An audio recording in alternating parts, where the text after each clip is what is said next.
৩৫তম মণিপুরী ভাষা দিবসকে সামনে রেখে আগরতলায় আয়োজিত হলো বিশেষ মিছিল। বৃহস্পতিবার আগরতলা টাউন হলের সামনে থেকে মণিপুরী সমাজের উদ্যোগে বের হয় এই মিছিল। মণিপুরী ভাষা, সংস্কৃতি ও ঐতিহ্য সংরক্ষণের বার্তা নিয়ে মিছিলে অংশ নেন সমাজের বিভিন্ন স্তরের মানুষ। ভাষার মর্যাদা রক্ষা এবং আগামী প্রজন্মের মধ্যে মণিপুরী ভাষা ও সংস্কৃতিকে আরও ছড়িয়ে দেওয়ার আহ্বান জানানো হয় এই কর্মসূচি থেকে।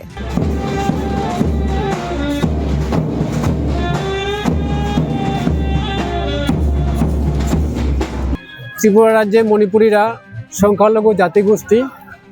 এই জাতিগোষ্ঠীর ভাষা ত্রিপুরা রাজ্যের সরকারের ডিপার্টমেন্ট থেকে এখানে মণিপুরী ভাষা শিক্ষার ঘোষণা করে ক্লাস 1 থেকে ক্লাস 8 পর্যন্ত পড়ানো হয় এবং মণিপুরী ভাষাকে এই ত্রিপুরা রাজ্যের সরকার মণিপুরী ভাষাকে উন্নত এবং সমৃদ্ধ করার জন্য বিভিন্ন পন্থা অবলম্বন করেছেন।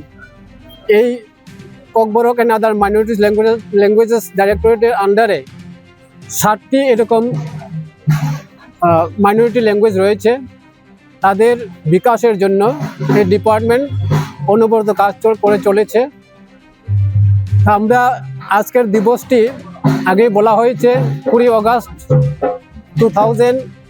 1992-তে মণিপুরী ভাষাকে সংবিধানের 8ম তফসিলে অন্তর্ভুক্ত করা হয়।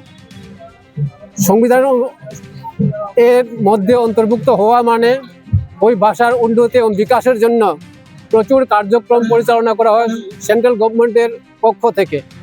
এবং আমাদের মণিপুরী ভাষা অত্যন্ত পুরাতন ভাষা।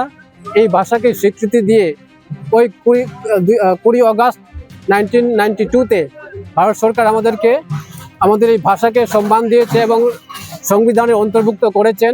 এখানে জমা হয়েছি আজকের টাউন হলে। তো আজকের থার্ড টাইম মানে মণিপুরি ল্যাঙ্গুয়েজ ডে ত্রিপুরাতে পালন হচ্ছে। প্রতি বছরে এই দিনটাকে আমরা পালন করে থাকি। এবারের বিশেষত্ব হলো আমাদের মাঝখানে এবার মণিপুর থেকে আর্ট অ্যান্ড কালচার মিনিস্টার আসছেন এবং উনি অলরেডি আমাদের সাথেই আসবেন কিছুক্ষণ পরে।